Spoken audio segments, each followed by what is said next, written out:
And so the versatility of dark Silkie for me is probably best demonstrated by dark Silkie here at Cask strength. And Colin, I'll come back to your question just now. Thank you. So here we are at 63.5%, I think it is. So, you know, for a reasonably young whiskey to be as drinkable and as soft at this age is quite remarkable. I know there's a community out there that loves Cask strength dark Silkie because every time we do it, it sells out in a shorter and shorter time. So I think the first one sold out in a day, and I'm looking at Moira, hopefully that she's going to nod and tell me which. I think it was less than an hour last time. So you know, we'll continue to release them periodically.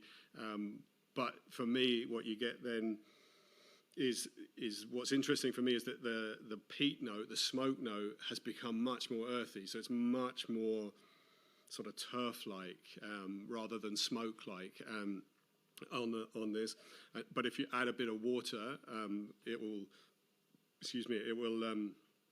You start to then get the lighter, more aromatic notes coming to the fore. But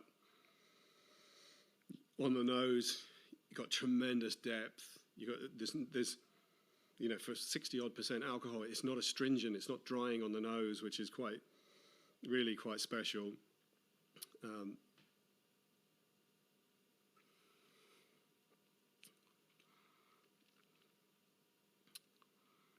And again, you should find that it sits delicately on the tongue. You don't get that flintiness around the outside of your tongue.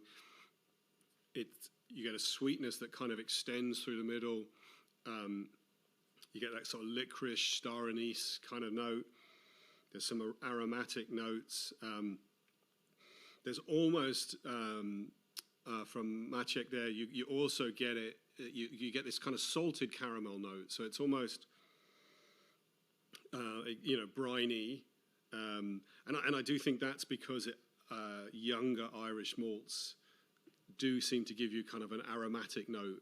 It can even be a bit like bergamot oil sometimes, but certainly in this case, you get this sort of briny, salted caramel, which I think is the interaction of that kind of bergamot note with that grain, that virgin grain, which is kind of big and round and sort of welcoming.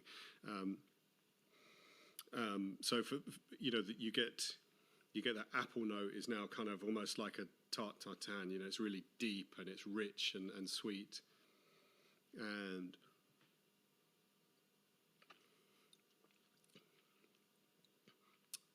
if you don't mind, I'll just have a moment. But it's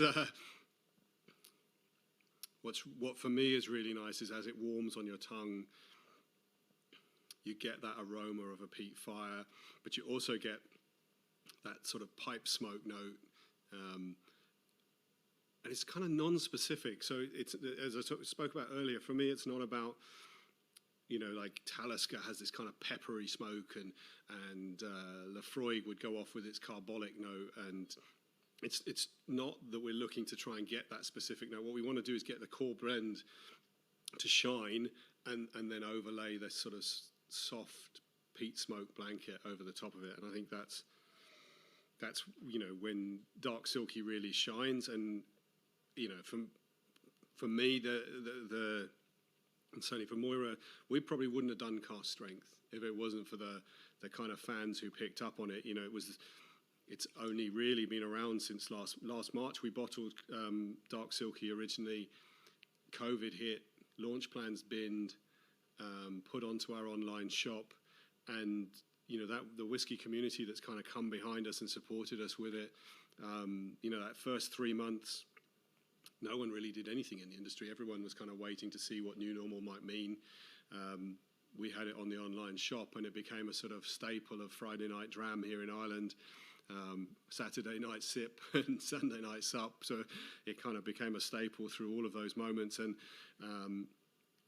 you know, for us, you know, when you think about the kind of uncertainty at the start of COVID and the kind of plans that we were having to reflect on and what we might have to do with the business, the kind of reaction to dark Silkie, which also had a knock-on positive effect with regular Silkie, and with the sort of more international markets coming on has actually led to a position, where the business for us in COVID really, our business pretty much doubled last year, and it's already doubled again this year. So that probably says more about the whiskies than it says about me. But the team have worked incredibly hard to get out to market, to spend as much time in markets as they can, and to make things really work hard for the businesses in the rounds, and for that we are extremely grateful.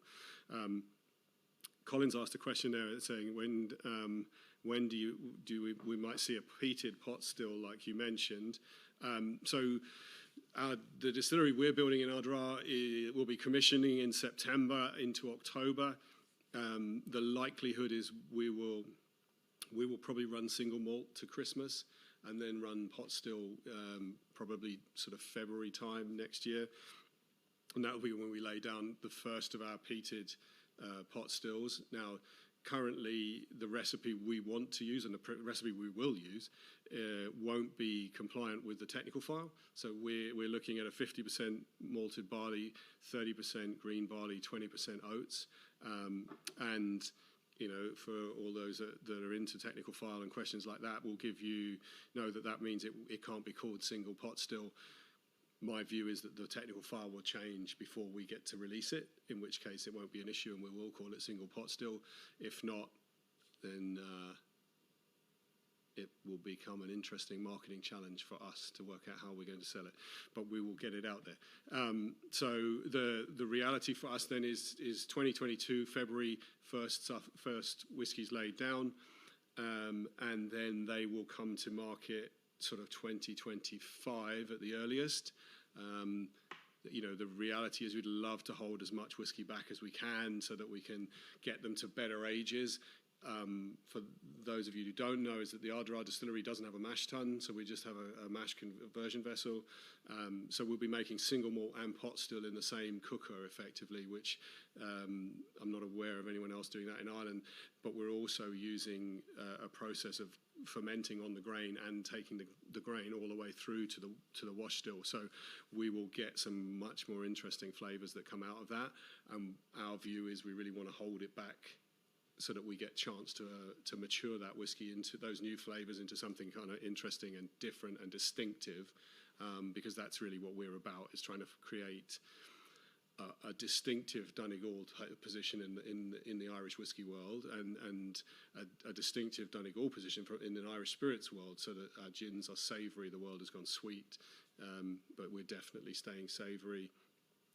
And we're looking to develop those gin tastes even further. Moira's been working on some new recipes and stuff that will be coming out soon too.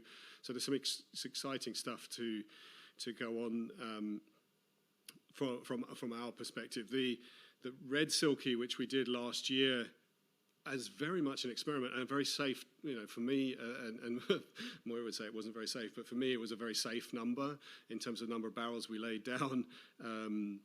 It sold out so quickly that we'll have to do it again, but it is in a list because there's some other things we want to do first. So we've been working with some other distillers around the world and looking at exchanging casks and how we might do some interesting things to tell the Silkie story in a slightly different way, and to develop the Silkie whiskey core flavour, because it comes from the legendary Silkie, the first one, and so that's where the one we'll be looking to finish. We won't be looking to do finishes on dark Silkie per se. We'll look to keep them on the sort of inherently sweeter and easier Silkie style, because I love dry finishes, and so I think that would be an interesting place for us to play.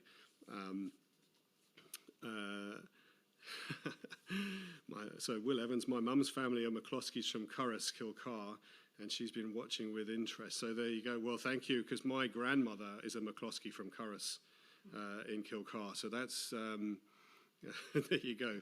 It's a small world.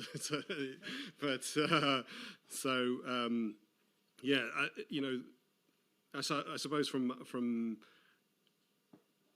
I'm hoping that you can kind of get to see an evolution of the styles that we can make, and a direction of travel that shows you how we can explore peated, well, generally I refer to smoky rather than peated, but how we can explore smoky Irish whiskies in an authentically Irish way, in a way that is an innovative take on what would have been an Ulster style, and us reclaiming that heritage for Donegal. You know, there were more illicit distillers, including both my grandfathers, in Donegal than there were in the rest of the country put together. So, you know, it's only right and fitting that there are some distilleries now back in Donegal taking and bringing back a style that's really got lost. And, you know, hopefully, you know, we'll get to see, some of you guys can come and see us up in Donegal when we get all of these travel bans lifted and people can come up and see it. You know, there's some unique things that we're doing, and it is a stunningly beautiful part of the world, and I defy you